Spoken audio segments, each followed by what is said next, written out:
next year I probably will not sow my carrot seeds so closely together because I'm having to thin so many of them, and it's literally breaking my heart right now. But I got the short and sweet carrots thinned, and now I'm gonna go ahead and do the Danvers.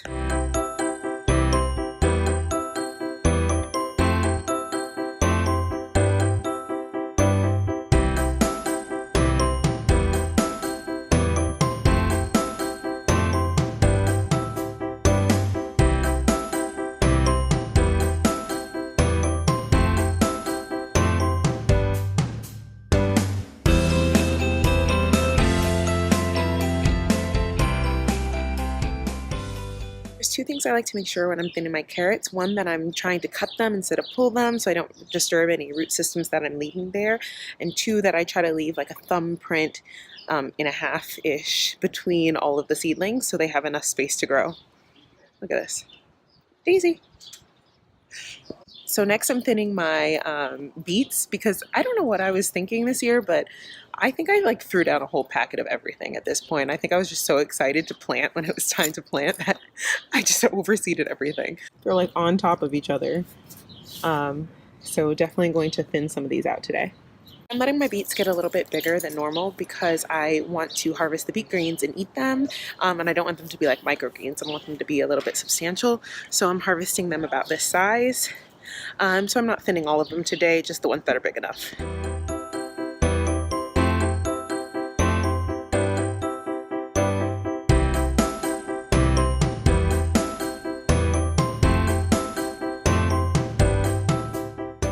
Topsoil and compost on my potatoes right now because they're getting huge. So I had to unroll another level and add some more soil to these potatoes because look at those stems. Eek! So I quite literally just take compost and topsoil like this and throw it right on top. Nothing crazy. Nothing special. And these purple potatoes are just starting to pop up. So that's exciting. They're a little bit slower. Oh, there's another one. They're a little bit slower than these, but they'll come up here in time. Oh, garbage. Okay. So I actually picked up some more plants for my little tea garden. So I'm going to get those planted. I have a little lemongrass right here, which I love, and it keeps the mosquitoes away, and I like to put it in my tea. And I have a little lemon balm right here, which I love again for my tea, and I actually kind of like to put it in summer beverages like lemonades and things like that. And I haven't decided yet. I still need to get some stevia, which was the last plant that I was going to put in my tea garden. But now I'm thinking I kind of want something like a flower, like a chamomile. I do have rose bushes, so I can use the rose hips, which I think I'll like a lot. But I'm also thinking I might want to put a strawberry plant in my tea garden. I don't know if that's weird, but it's my tea garden and I can do what I want. So if you have strawberries in your tea garden, tell me please. Let me know how that goes. Because I, one, think it would be really pretty, and two, like, why not?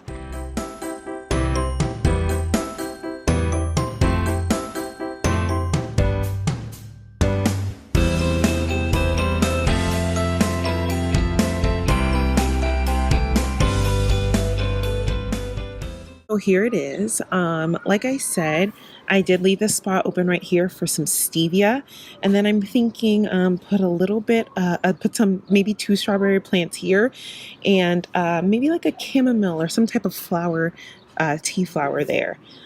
Our little nectarines.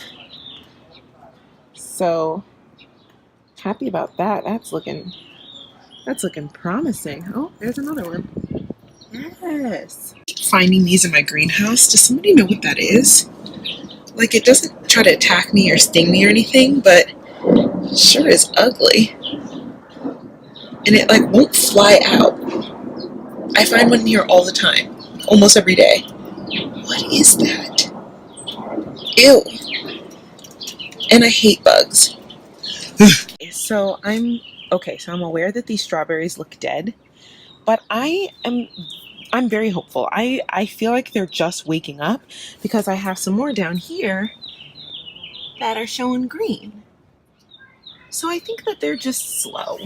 But I do have to get them some water right now, and I need to get this mint in the ground because I know it's getting root bound in there. It's been in there for quite a while. Yes, my upside down planter is still in here. I bought this pickle because I couldn't find any pickle varieties that I was liking that were going to be small enough, like a little patio pickle. So I bought this little pickle plant, bush pickle. Let's see if I can get it to focus. Bush pickle cucumber. So I think that'll be nice and small and perfect in my little upside down container. So I'll get this out of here once the weather starts warming up. Got some new parsley coming through, some new growth. My shishito is bushing out nicely. My eggplant, I think, is super thirsty. Because look at it. Little sad little baby. And I still have 2 more broccolis that I have to find out what I'm doing with. And that looks a little thirsty as well. Ugh, they all look thirsty. Everybody needs a drink.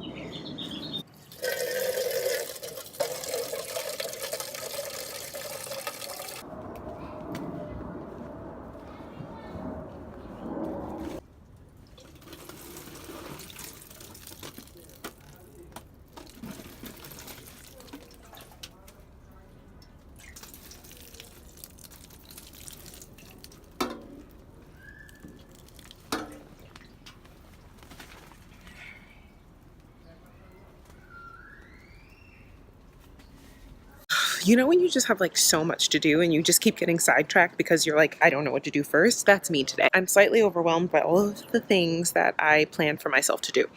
So I'm actually going to pause on the planting mint and strawberry and get my maple tree in a pot, in a container before it freaks out. My paper bark maple and my photinias, and I decided I'm going to put my paper bark maple in this container. And then I only have 2 right now, so I'll put my maple in this container and then I'll get another one with the photinia.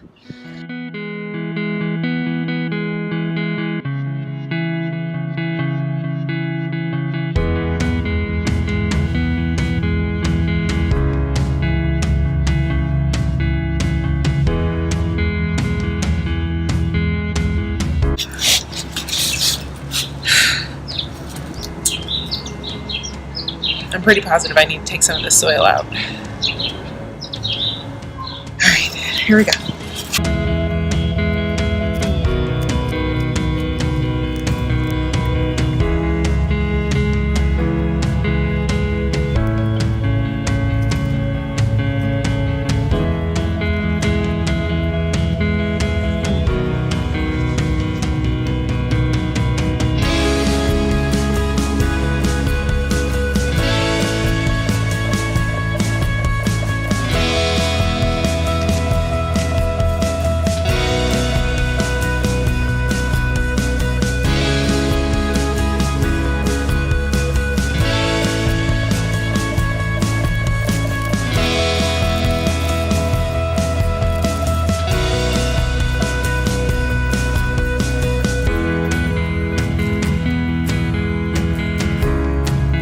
I decided not to spray paint these white because I realized it would just look really awkward having like white, green, white, different colors, and I have a lot of white already.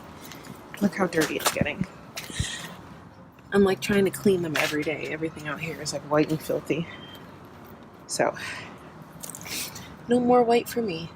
Okay, I think that's it for today's random projects because I'm exhausted and I can't keep my head straight. I'm like running from one thing to the next thing, so it's time to just stop and enjoy it. I feel like this was a very random day, but I appreciate you following me along for it. Okay, see you in the next one.